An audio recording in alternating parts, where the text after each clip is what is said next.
An 18th century family heirloom, once valued at $300 during World War II, now stands as a treasure worth thousands of dollars with its original surface and rich history intact. A guest brought a family heirloom to be appraised, a table from the mid-1700s. The table was made by an ancestor from southern New Jersey, likely Monmouth County. The guest mentioned a 1941 appraisal that valued the table at $300 during World War II. And she started some correspondence with them. And the correspondence we had was from 1941, which certainly is World War II. The appraiser identified the table as a tip-top style made from desirable tiger maple. Now this table is a tip-top table. There were chair tables also. These were very useful pieces of furniture that could serve many different functions. It has its original surface and unique burn marks from candle use in breezy homes. The appraiser emphasized the table's unique mechanism, allowing it to convert into a flat top. Now, the most unusual thing about this table is it can also be made into a flat-top table, which has a unique mechanism which we have never seen on a table of this period. A drawer and box stretchers with splayed legs add to its distinct design. And one of the very nice features is the drawer and these wonderful tiger maple legs. The battens and finish of the table have remained undisturbed over the centuries. The appraiser advised never refinishing the table. These original battens, as we call them, have never been disturbed, and the finish has not. Today, the table is estimated to be worth between $20,000 and $30,000. The appraiser appreciated the opportunity to examine such a unique piece. An heirloom from the heart of New York's Metropolitan Opera era, this dazzling brooch hides a story as captivating as its 10 carats of diamonds and rare natural pearls. A guest inherited a brooch from her mother, who had received it from her grandmother. I inherited it from my mother, who received it from her grandmother. They believed it was once part of a lorgnette used by members of the Metropolitan Opera, New York City. The appraiser examined the piece, initially looking for evidence of hinges and hardware for a lorgnette. In my opinion, they've been there forever. If it was a lorgnette, there would have been evidence of hinges and tubing. He concluded that it was never a lorgnette, but rather always a stick pin or brooch. My opinion is, it's a great story. You almost had me, but it was never a lorgnette. Dating from 1905 to 1915, the brooch was classified as Belle Epoque. It was made in America with no visible maker's mark. The brooch features 12 old European cut diamonds, each weighing half a carat or more. Now, they're old European cuts. We have 1, 2, 3, 4, 5, 6, 12 at half a carat, some a little bigger. The total diamond weight is 10 carats, with diamonds graded in the F to G range at VS clarity. The natural pearl at the center is button-shaped and measures an impressive 10 millimeters. The pearl, it's what we call button-shaped. It is, in fact, a natural pearl. It happens to have an exceptional size. It's 10 millimeter. The pearl's luster and nacre were described as exceptional, making it as valuable as the diamonds. The appraiser valued the brooch at $12,000 to $18,000 for auction, expecting it to sell well. This heirloom bowl holds more than memories. It's a surprising treasure waiting to be discovered. The guest presented the bowl. This came from my grandmother's home, upstate New York. The home was built back in the early 1800s, sometime between 1800 and 1820. The appraiser identified it as a burl bowl made from a tree's burl. He noted that burl wood is very hard and stable, with a swirly grain pattern. The bowl dates back to around 1815 or 1820 and shows signs of wear. It was turned on a lathe and has become oval over time. The appraiser mentioned it was likely made of ashwood. He revealed its retail value. In a retail setting, this bowl's worth $6,000. Oh my, oh my, oh my. They laughed about how to display it now. From haunting eyes to a tragic tale, this painting's story is sure to prevail. The guest brought a painting loved by his wife. They were told it depicted a Moroccan girl.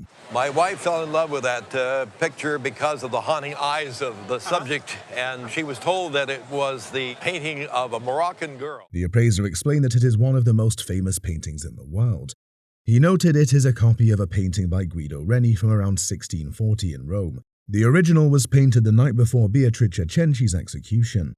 The appraiser mentioned that copies were sold to tourists in Rome. He valued the entire piece, including its mid-19th century frame. That's about what they're worth. They sell for about those. This one a little bit more with this nice frame, probably about $3,000 or $4,000 for I see. I've sold them before. From flea markets to fame, the splendid Splinter brought the game. The guests loved buying golf clubs at flea markets and antique shows. They had hundreds of clubs in a barn loft. At an antique show in Brimfield, Massachusetts, they found a box of clubs. In May in Brimfield, Mass, we went up to the antique show and stumbled across the box with the clubs in it. There was this and a full set of irons with it. Okay. After buying them, they discovered the clubs were brand new. One club had Splendid Splinter on it, referring to Ted Williams. The appraiser confirms these clubs were sent to Williams when he managed the Washington Senators. He believed they were prototypes for Williams to review. The appraiser valued the clubs. I would put an auction estimate of probably $1,500 to $2,000. No kidding. Terrific. Not just a gift, but a remarkable piece of history waiting to be uncovered. The guest received a statue as a gift from their father-in-law, who had it in his warehouse. This was a gift from my father-in-law, who had it in his warehouse, and when I inquired about it, he offered for me to take it home, and that's about it. I don't really know much of the history about it. They noticed it was signed and learned from the appraiser that it was by Eugene Lanceray, a Russian artist from the 1840s who worked in Paris. The statue depicted the warrior Svyatoslav with an inscription translating to, "We would rather fall in battle than bring shame upon Russia's land." The appraiser found a Foundry mark, indicating quality, but noted some corrosion issues. He mentioned a similar statue. Estimating of the guest statue, the appraiser said, I would think it probably has a value in the range of $120,000 to $130,000. Wow. The guest was shocked and excited by this valuation. A guest uncovers the surprising value of Native American artifacts inherited from an antique dealer in Florida. The guest brought a group of items in Winter Park, Florida. I purchased this group at an antique shop in Winter Park, Florida. The dealer claims they were either Cherokee or Seminole, but the guests believe they were from the Northern Plains. The appraiser identified the first item as a Sioux pipeback from about 1880, noting it was heavily beaded. The second item was a Comanche Kiowa awl case, also from around 1880, used for piercing deer skins. The appraiser pointed out the delicate work and tiny beads. He then revealed the third item, a striker light, which was pre-reservation and highly desirable. The guest paid $1,500 for all three pieces 10 years ago. The appraiser estimated the value of the items. And these quite often don't do that much, but this I'd be quite comfortable in valuing it at probably $6,000 to $8,000. No kidding. That's terrific. A simple lamp from a yard sale holds a hidden story and astonishing value. The guest reveals that their mother was a secret collector in New York City. Well, my mother was a closet collector and in New York City, and she came home one day and this was there. One day, she came home with a lamp and said it was just a little something she got. The guest learned she bought it from dealer Carol Ferranti in the 1960s for a couple of $1,000s. The appraiser noted that Ferranti was a well-known dealer in Tiffany lamps. The guest had never checked for signatures, but saw one on the lamp. The appraiser pointed out a discreet diamond-shaped signature from the Pearpoint Company. Pearpoint began making this style of lamp in 1907 using a technique called blown-out shades. The appraiser valued the lamp. A good retail value would be $25,000 to $30,000. Wow. Now, if you had the owl base, it would be more in the range of $60,000 to $70,000. Wow. What appears to be an old yard sale find may hold a surprising legacy and significant value. The guest found a statue at a California yard sale. He thought it looked old and might be a Chinese Buddha. I bought it because I thought it looked really old. I think it's like a Chinese Buddha. Was the yard sale in California or your neighborhood or elsewhere? California, yeah. And what did you pay? $40. The appraiser confirmed it was a bodhisattva, a female form of Buddha. It was made around 1650 and is a late Ming casting. The appraiser noted it was well crafted and had nice details. He estimated its value at auction. I think in an auction setting, a value of $15,000 to $20,000 would be conservative. Okay. Wow. In a retail setting, it could be worth. And in a retail setting, I would imagine it to carry a value of $30,000. Wow. Okay. Thank you so much. Well bought. Yeah, apparently. The guest was surprised and pleased with the appraisal. A C.M. Russell sketch reveals his critique of Native American treatment. The guest presents a sketch from C.M. Russell's sketchbook from the 1920s. This is a sketch out of C.M. Russell's sketchbook from the 1920s. It was given to her father by his aunt after she met Russell in Wyoming. The appraiser identifies the artist, who was born in Missouri in 1864. Russell was well known for his Western scenes, including cowboys and indigenous people. The piece is mixed media, made of watercolor, color pencil, and ink. This particular work is a mixed media. It's watercolor, color pencil, and ink. I would date this piece probably circa 1915 or even 1920. The appraiser notes a generic Native American figure and Russell's signature on the sketch. He explains that the writing criticizes the government's treatment of Native Americans. The appraiser estimates the piece's value, surprising the guest. I would say that this piece is probably worth between $80,000 and $100,000 at auction. Wow, I am truly surprised. Yeah. Wow. Restoring vintage items is like breathing new life into history, blending nostalgia with craftsmanship. A vintage football table from the 1950s recently underwent a stunning transformation. Originally a classic piece of French design, this table was in terrible condition, full of woodworm, warped panels, and missing parts. But despite its poor state, the restorer saw its potential, especially in its beautiful deco style and solid beechwood frame. I'm sure we can get them fixed for you. Yeah. That shouldn't be too difficult. The first step in the restoration was treating the wood to get rid of any active woodworm. Then the table was carefully taken apart to assess the extent of the damage. The restoration was no easy task. Many parts of the table were so damaged they crumbled under the slightest pressure. However, some panels were found to be salvageable, which was a small but important victory, as it allowed the restorer to keep some of the table's original charm. Next, the warped and peeling plywood panels were replaced, and a new vinyl-covered pitch was laid down to create a smooth playing surface. One of the most challenging tasks was replacing a missing player. A new cast aluminium figure was crafted and painted to match the original set perfectly. The end result was a beautifully restored football table that still carried the spirit of the 1950s. The restored table, with its rich history of smoky Parisian bars and lively cafes, is now worth a lot. And the guy I went to see in France, he's knocking them out between €3,000 and €5,000. I don't know what the value is, but you've done such a good job. This iconic piece, blending the past with the present, is sure to be a standout wherever it goes. A captivating family heirloom painting reveals the lively chaos of a Flemish village festival. The guest explains that she received the painting from her grandmother. The appraiser notes that the old master paintings like this one are often unsigned, including this piece. He believes it to be Flemish, depicting a lively village festival. The scene shows people drinking in a tavern, a dog chewing on a bone, and a fight breaking out. The painting captures the chaotic energy of the moment. At auction, the appraiser estimates, I would say something like this would sell at auction for $10,000 to $15,000. The guest is intrigued by its value. Houses not only provide shelter, but they also tell the stories of those who live within them. Drew visits an old English country estate, where he is greeted by Lady Arran and her dogs, Primrose and Smarty. They chat about their love for terriers and how stubborn they can be. Best collection of these left in the country. Who knows?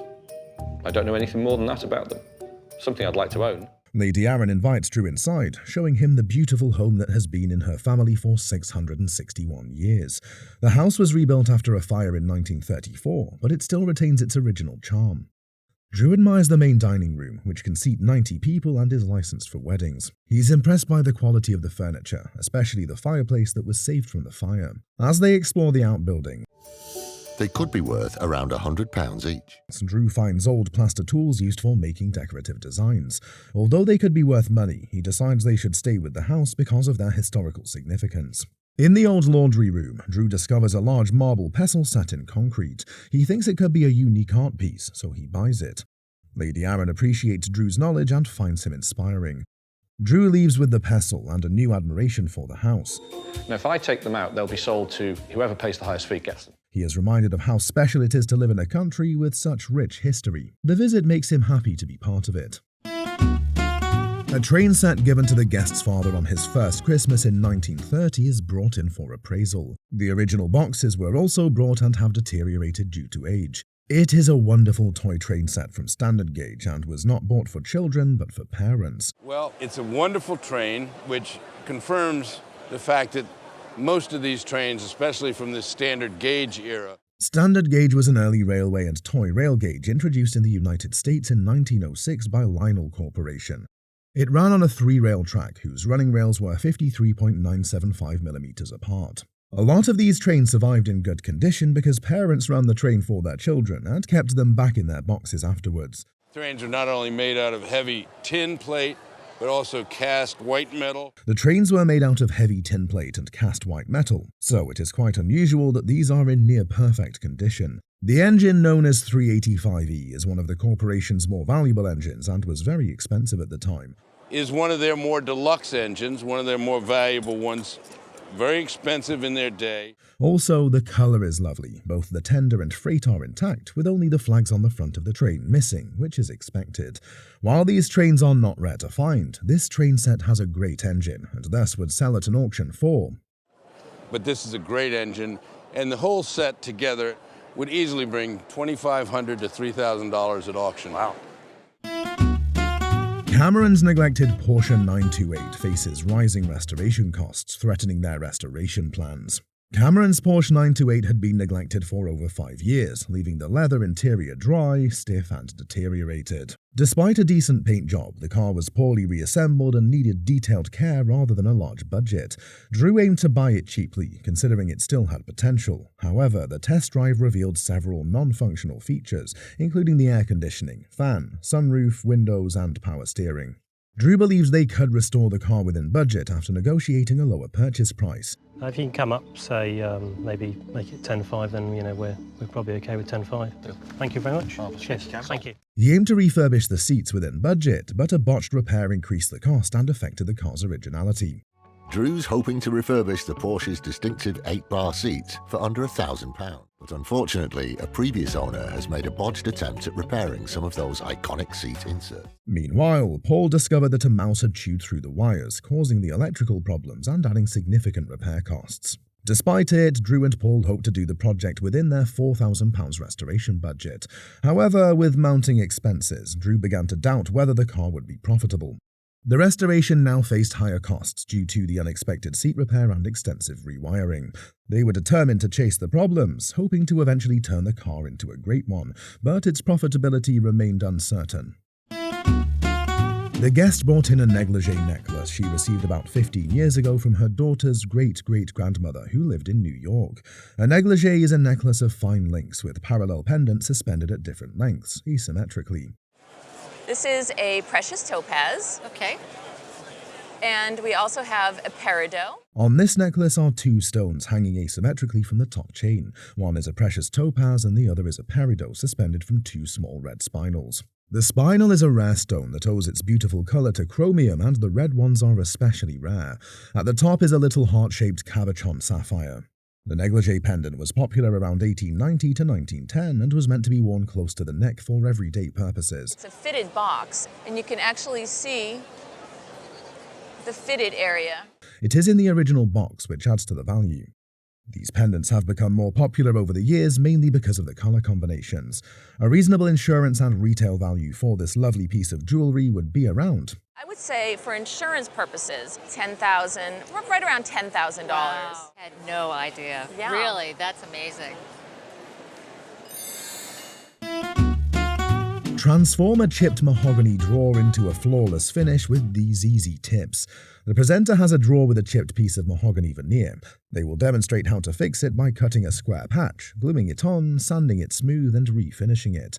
First, they clean up the damaged area and replace the entire piece to minimize joint lines. Using a Stanley knife and ruler, they score the veneer gently, then press harder to cut through. Just score gently to start, and once I've got a good guideline like that, I can put a bit more pressure on to make sure I've gone deep enough to go through the piece of veneer. If the piece doesn't come off easily, they use a hot air gun to soften the glue. After cleaning the area with straight lines, they choose a replacement piece of veneer, ensuring the grain direction matches the original. They glue both the drawer and the back of the new veneer, pressing them together once the glue gets tacky. They use an impact glue that sets in 10 to 15 minutes for strong bonding. After waiting for the glue to get tacky, they carefully press the veneers into place. Next, they sand the veneers smooth to ensure they are flush with the drawer surface. This is important as imperfections will show on shiny wood. They start by removing excess glue and use a small block of wood to sand down the edges. They begin with 120 grit sandpaper and move to 400 grit for a finer finish. Once smooth, they prepare to add colour and finish to the repair. The repair is complete, with the patch seamlessly blended in and the veneer matching perfectly, making it a successful project. That's gone really well. Completely lost that patch. The colour's blended in nicely, the veneer has got the right grain. So yeah, that's a success. Happy with that. A portfolio with illustrations by Salvador Dali, the preeminent Spanish surrealist artist of the 20th century, is brought in for appraisal. Dali was renowned for his technical skill, precise draftsmanship, and the striking and bizarre images in his work. This portfolio are illustrations of the classic Alice in Wonderland by Lewis Carroll, which was first published in 1865. Salvador Dali was commissioned to illustrate this classic book by someone at Random House, the publishing house in New York. A portfolio with illustrations by Salvador Dali, the preeminent surrealist artist of the 20th century. Dali made 12 watercolors, one for each of the chapters in Alice in Wonderland, and these are 2 of them. The complete set is found in the box that is brought along with the illustrations. In addition, he made the frontispiece, which is an original etching. The imagery of the etching is a girl skipping rope, which dates back to a painting he had done in the mid-1930s for an English collector. He reused that concept in this 1969 portfolio, and in each of the images there is a girl skipping rope, who is Alice. Below is a seated figure representing the artist looking at his subject, and all the sets are pencil signed on the title page. And down below is a seated figure representing the artist looking at his subject. It was an edition of 2,700 in the 1960s, so they were not many and they sold out almost immediately, based on the popularity of not just Dali, but the Lewis Carroll's novel, of which there's Carroll's text for each of the chapters. And they sold out almost immediately, based on the popularity of not only Dali at this point in the late 1960s, but the Lewis Carroll novel. The first illustration is titled Down the Rabbit Hole, with the rabbit and Alice on top of the mushroom, while the other is Mad Tea Party, having the bent clock which Dali is known for. Condition-wise, both the portfolio and the box are flawless internally and externally, which is usual, hence this complete set would have a retail value of. There is a lot of value in the complete set in pristine condition as you have yours. I would put a replacement value on your set at $15,000. Wow. Thank you. You're That's welcome. a pleasant surprise. Vintage finds, bold bargains. Drew Pritchard strikes gold in Bournemouth. He is interested in purchasing a selection of vintage target practice posters. The shop owner quotes a price of £7 each for the posters. Drew agrees to buy all the posters at this price. Drew thinks the posters will have global appeal due to their unique style. He believes the posters are versatile and can be sold to various clients. Potential buyers include private collectors, clubs, pubs, restaurants, and art galleries. He also expresses interest in a neon chemist sign in the shop. The sign is an original piece from the late 1960s and is still functional. Neon lighting, made of glass tubes with gases like neon or mercury, emits different colours when electrified. The shop owner offers the neon sign to Drew for £3,500. This sign could be worth around £800.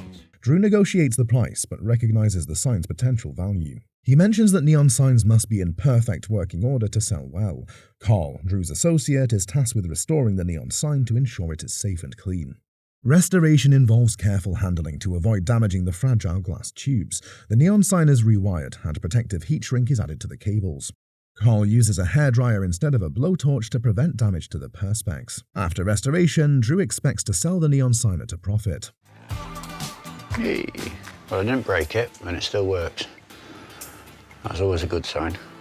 A priceless 18th century clock gifted by Henry Ford to a family friend now holds a remarkable insurance value. A guest bought a clock given to their grandfather, Matthew Scott Sloan, by Henry Ford.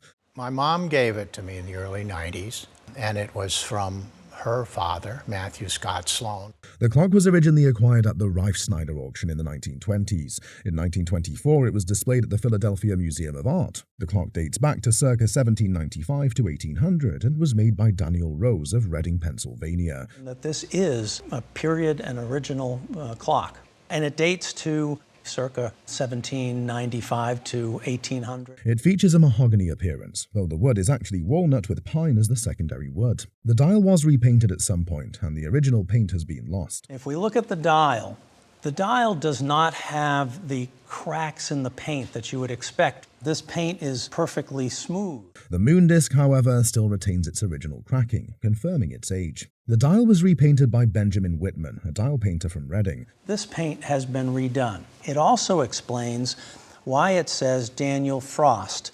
This dial, due to the restoration, its current retail value is estimated at $50,000. If the clock were perfect, its value would be around $250,000. For insurance purposes, the appraiser suggested a value of $75,000. Drew Pritchard hunts for hidden treasures in a historic foundry, uncovering relics of industrial craftsmanship. Over 150 years, the Foundry has accumulated a variety of manufacturing pieces. Items include old molding tables, electric light fittings, and unique castings. Simon, the host, shows Drew around areas usually off-limits to visitors. They discover a pair of unrestored bells from 1874 with the original maker's mark. These bells, replaced by modern ones in North Yorkshire, could sell for £1,000.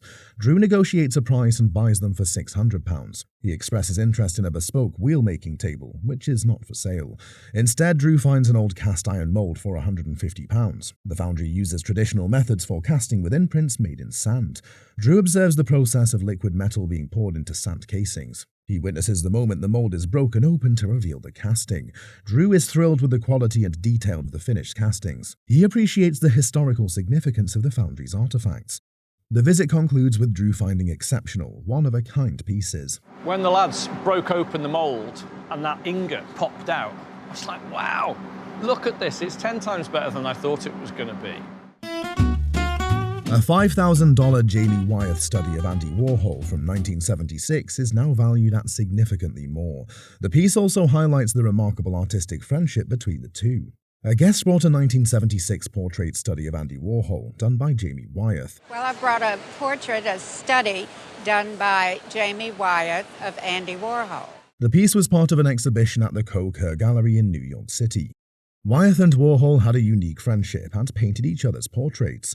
The guest attended the exhibition and purchased the study for around $5,000. I think it was around $5,000. I became friends with Jamie Wyeth through Fred Woolworth, who was the owner of the Coe-Kerr Gallery. The guest became friends with Warhol after meeting him in New Orleans. They connected when Warhol signed a can of consommé soup for the guest. And had a show, and I brought a can of consommé soup and asked if he would sign it. Wyeth's study of Warhol features mixed media with watercolor and gouache. Warhol is depicted with blemishes, messy hair, and his dog Archie. The guest also brought photographs of Warhol, Wyeth, and their final portraits. Wyeth used a lot of white paint to capture Warhol's pale complexion. The additional photos and memorabilia have no market value but are of personal significance. This accompanying material, which you also brought in, is very interesting, but it really doesn't have any market value. The study is now valued at approximately $75,000. Wow. Transform an old pub table with a simple polish trick. The task at hand involves restoring a 19th century mahogany and cast iron pub table. It has a common issue, a noticeable ring mark on the surface. This flaw must be removed before the table can be sold, as it detracts from its appearance. A ring mark on here. Something that I have to get rid of. You can't sell furniture with this, it looks terrible. The solution is straightforward. Buff the mark out using very fine wire wool. This process won't damage the surface, but will prepare it for polishing. After buffing, the table is left with a matte patch where the stain was. To fix this, a traditional French polish is applied. The process begins by preparing a French polishing rubber using a soft cloth and cotton wool. The polish, mixed with mess, is then applied to the cotton wool ball. With careful strokes, the polish is applied evenly across the table's surface. The key is to avoid overlapping strokes too soon, allowing each to dry. After about 10 minutes of polishing, the surface starts to shine, and drying the rubber slightly for the final strokes ensures a crisp finish. So as your polish starts to build and you're happy with the finish, you can let the rubber dry out a little bit, and the final strokes will feel very dry, but it will just give you that little bit of a nicer, crisper finish. This method effectively remedies a common issue, restoring the table's polish beautifully. An antique mall find in Chattanooga turns a $350 purchase into a potential treasure. A guest purchased 2 vases for $350 from an antique mall in Chattanooga. I got them in Chattanooga. I like to go to antique malls and stuff about a couple of times a year. The vases were made by Flight and Bar from Worcester, England. They feature hand-painted botanical scenes, showcasing the English porcelain style of the early 19th century. Well, I looked and found that They're Flight and Bar by Wooster, I hope, and that they're early English porcelain. The vases were likely produced between 1792 and 1807. They are not a true pair, as there are subtle differences in their design. Now, one interesting thing about them is they're not a true pair. If you look at this vase here, you can see on the side of it. Both pieces are in excellent condition, despite being over 200 years old. They were painted by the same artist, according to the appraiser. I feel relatively sure that they were the same artist. And actually, if we had more time to do some research, we might even could attribute them to a specific artist at the factory. The vases feature a pale green color, which was popular during that period. Another interesting thing about these vases is the beautiful pale green color. The appraiser noted that similar vases with shells or feathers would be worth $10,000 to $20,000. Sometimes you'll see similar vases with shells or hand-painted feathers, and those are also very popular. The guest was thrilled with the botanical paintings and never thought they could afford such pieces. However, these floral vases are valued between $3,000 and $4,000. In the end, the guest's $350 purchase was considered an excellent buy. Watch a vintage Drapers counter go from damaged to dazzling. The Drapers counter from a central London shop is a late 19th century piece. It features tropical hardwoods and original handles. The counter has deep drawers for folded linen but shows wear. There is a split and noticeable gouge on the top. Alex will refinish the top. This is something now that we're going to give to Alex, and he's going to completely refinish the top. He starts by colouring the scratches with a matching wood dye. He applies it with a rag to help disguise the imperfections. As the dye dries, it still catches the light. Next, he uses a coloured wax stick to create a smooth surface. These wax sticks are easy to find at hardware stores. He presses them into the scratches and removes excess with a plastic scraper. Finally, Alex applies a traditional French polish. He uses a rubber filled with French polish and meths. He works patiently, using long, steady strokes. This technique saves hours of work. So by using this technique, we've saved hours of work and we've still got a great result, ready for sale. The polished top is now ready for sale. A simple tie pin turns out to be a priceless piece of British history linked to Admiral Nelson. The guest realized it must have been her husband's birthday and decided to buy the item. When she bought it, she thought it was just a simple tie pin. The appraiser revealed it was connected to Nelson, who died on October 21, 1805 at the Battle of Trafalgar. The seller mentioned a possible link to one of Nelson's close relatives. Though worth only £5 if melted down, it holds immense historical significance. The guest couldn't recall exactly what she paid for it. The appraiser estimated its value. One that's terribly, terribly exciting for me to find, and I'm going to venture £4,000 to £5,000 on it. Ever wondered what it takes to restore a piece of history? In his workshop on the North Wales coast, former Royal Marine Martin Ashworth is about to face one of his biggest challenges.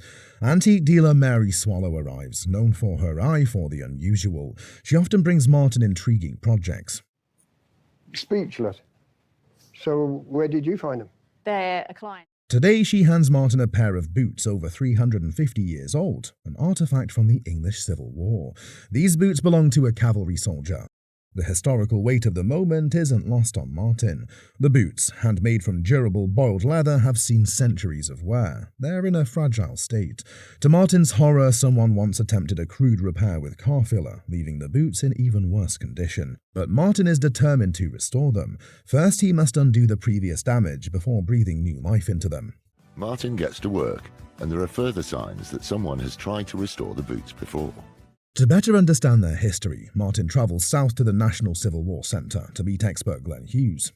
Hughes confirms their authenticity, comparing them to boots worn by Lord General Sir Thomas Fairfax. The boots that I have still have that piece of leather shield on the front for the spurs. What would be the cherry on the cake is if, when I finish them. Back at his workshop, Martin begins the painstaking restoration. The leather is delicate, every move requires caution. He strips away the old repairs, filling cracks with fine leather fibers from a centuries-old bag, and begins the restoration. It's like piecing together a puzzle, Martin says, as the boots start to regain their original shape. Hours pass as Martin carefully stitches and rebuilds the boots, ensuring their longevity for future generations. When Mary returns, she can hardly believe her eyes. Martin, with quiet pride, presents the nearly 400-year-old boots restored to their former glory. With that, his visit was successful, and he looked forward to more. Jewelry enhances style while reflecting history, culture, and sentiment. The guest describes signal flags adorned with rubies, diamonds, and sapphires. Each flag represents a letter. These pieces were popular gifts around 1900, often made by a company called Benzie & Cy. Gallet was someone who loved the country, and he liked to turn his furniture into organic objects. This particular set was likely a gift from a wealthy yacht owner to a special woman. The speaker also discusses a beautiful display cabinet filled with floral and leafy designs. It reminds the owner of her childhood in the countryside. The cabinet showcases intricate woodwork with a cow parsley design throughout. Gallet is one of the names of French Art Nouveau. It was crafted by the famous French furniture maker Émile Gallet, known for incorporating natural shapes in his work. While examining the condition of the item, the appraiser said, Its sale value, auction value, might well be around £3,000. Really? Yes. Drew's off to Dorset for a deal, where young dealers' treasures appeal. Drew constantly meets new contacts online, and 2 dealers he's been following have recently opened neighbouring shops in the West Country. Today, Drew and T are travelling 140 miles to visit them. They arrive in Dorset to meet the 2 young dealers, Jake and George, who have set up their shops in Sherborne, a town rich in history and a thriving hub for the antiques trade. Drew is excited to explore what they have to offer. Their first stop is George Holtby's shop. At 32, George has quickly filled his space with a variety of intriguing items, several of which immediately catch Drew's eye. George emphasizes the growing trend among younger generations to embrace sustainability, which fits perfectly with the world of antiques. Drew is particularly drawn to 2 pieces, a dog painting and an Ambrose heel sideboard. After a bit of negotiation, Drew purchases the painting. It's a ploy. What are you asking for it? Could be $250. £200? Yeah, that's fine. Is that all right? Yeah. And the sideboard for £450. Next, Drew and T visit Jake Wilkie, just a few doors down from George. At 26, Jake offers a different style in his shop, and Drew is drawn to a Leonard Francis Wybird oak and leather chair and a unique Indian-style throne. After some haggling, Drew buys both items. Can you do $350 for the pair? $370. How's that? Sold. Okay. Thank you very much. Both Jake and George are passionate about antiques and represent the future of the trade. Drew is excited to see where their careers will take them. What if a simple moving job led to the discovery of a hidden gem worth thousands? The guest shared that her husband used to work for a moving company in Boston. He received a print as a gift from someone they were moving. The appraiser expressed surprise and asked if the print had been displayed on the wall for a long time. The guest confirmed it had been on the wall for about 20 years. The appraiser inquired if she knew the artist. The guest mentioned she believed it was Ed Ruscha, but didn't know much more. The artist published this print himself, so I don't know if this is his embossing or the printer. Over by you, lower left. The appraiser was excited, noting it was very much in Ed Ruscha's style. He identified Ed Ruscha as a California artist born in 1937, still active today. The appraiser described the print as a large screen print, measuring 5 feet by 24 inches wide. He recognized it as an original screen print, signed and dated 1980, and pointed out a blind stamp. So you can see the 2 cities lit up at night. He's a really important American artist. His works are in every major museum collection. The appraiser provided a conservative auction estimate of $15,000 to $25,000, leaving the guest pleasantly surprised. Yeah. That's a surprise. I think it could do as well, or if not more. The last time it came to auction was 5 years ago. Watch Drew score amazing deals on must-have items in his latest shopping haul. After an overnight stop, the boys travel north through Scotland to the remote town of Aberlour in Aberdeenshire, where they meet Hugh Jones of Knock and Doe Wood and Milk. The mill has been producing textiles for over 200 years. Drew prefers unique items over bulk runs. He spots a wooden wool crate and negotiates the price. Got to be a little bit fair. I'll give you £100 for the top one. Okay. Is that all right? Okay. Okay, we'll go. Yeah, that's quite nice. Next, he examines older equipment. He finds a welder's stool, but cannot buy it. Drew notices large pitch pine carts, one bleached grey. He considers them for future projects. He discovers an oval willow basket worth about £250. After discussion, they agree on a price for the basket.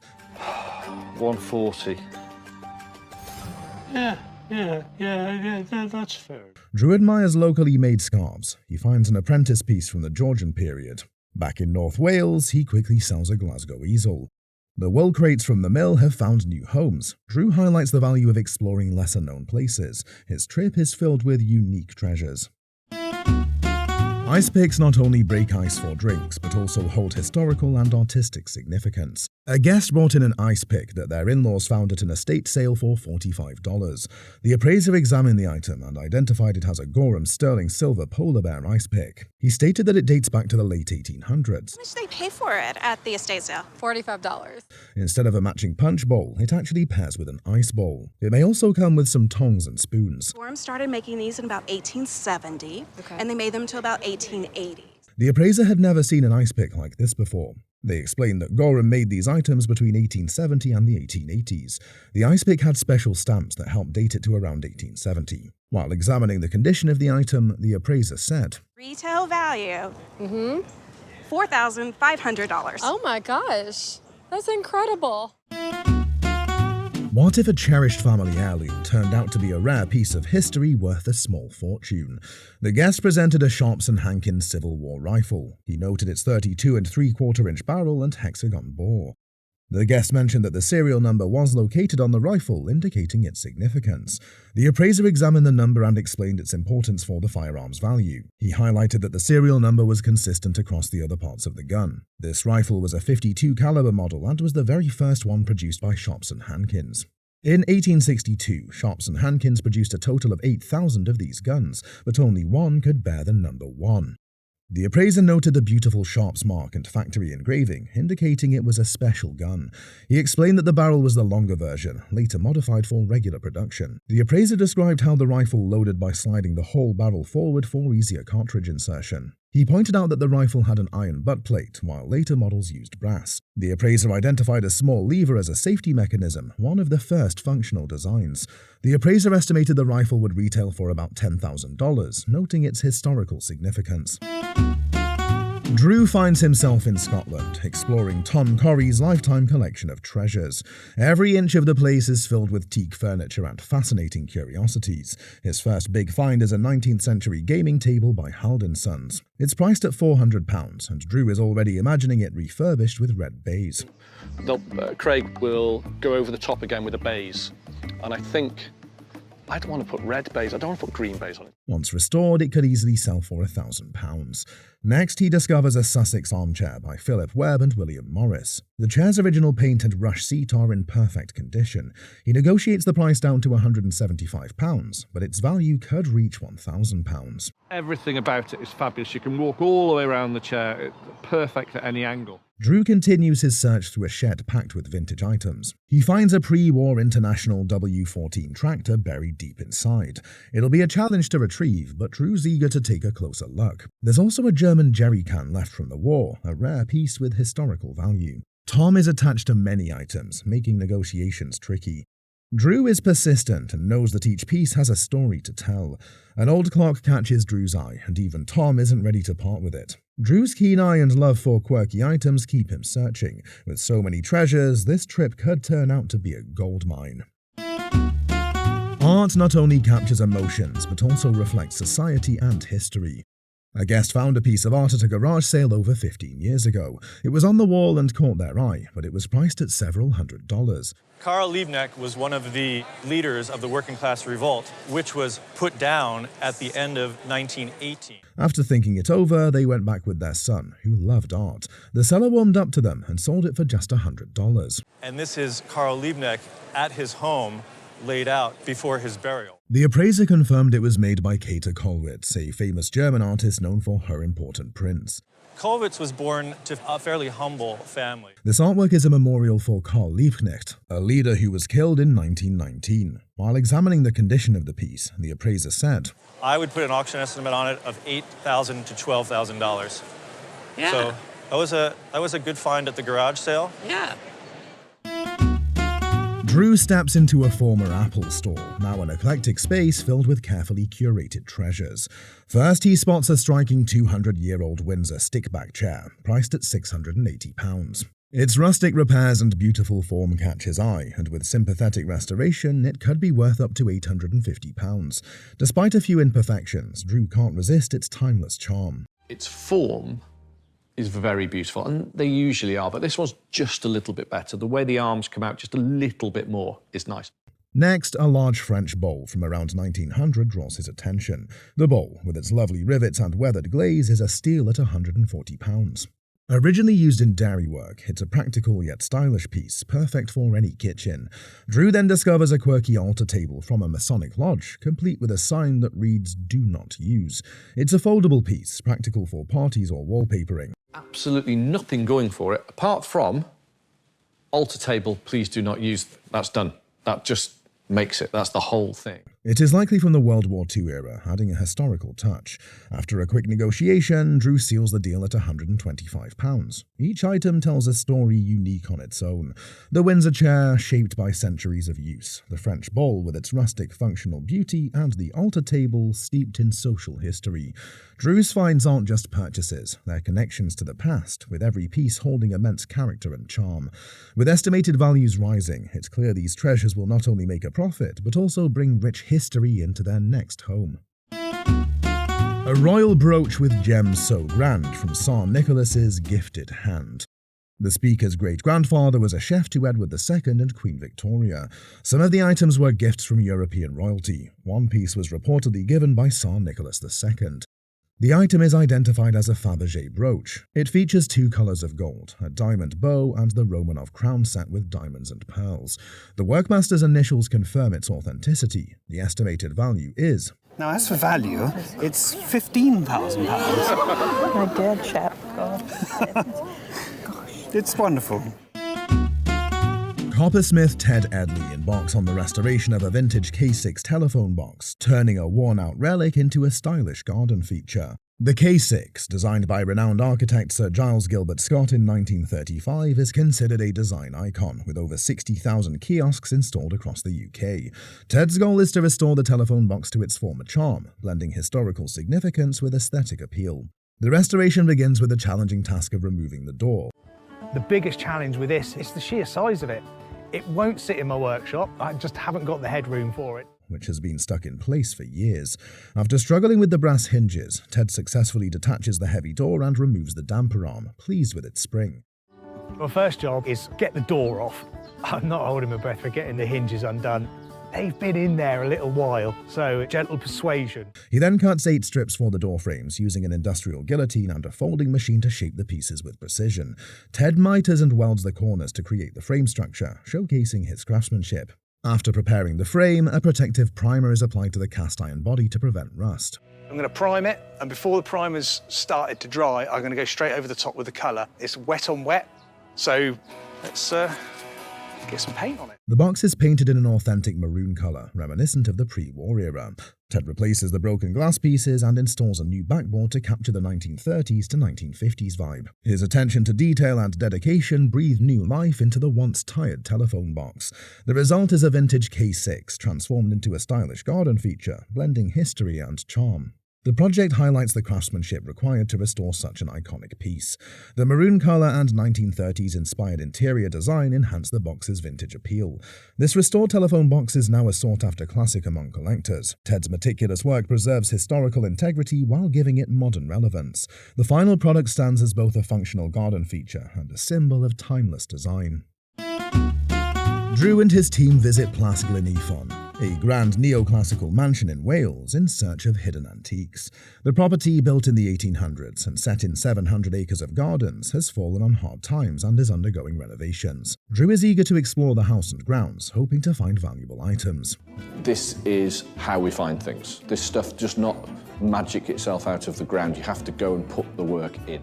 Big country house calls, you go no matter what. If the place is on fire, you go and look. Inside, he spots an aesthetic movement centre table from the 19th century, which, despite heavy damage from sanding, has potential value. He negotiates and purchases it for £175. The real treasure, however, is a large composition stone stag statue found in the grounds. The statue is severely damaged, with the head missing, but Drew sees potential in restoring it.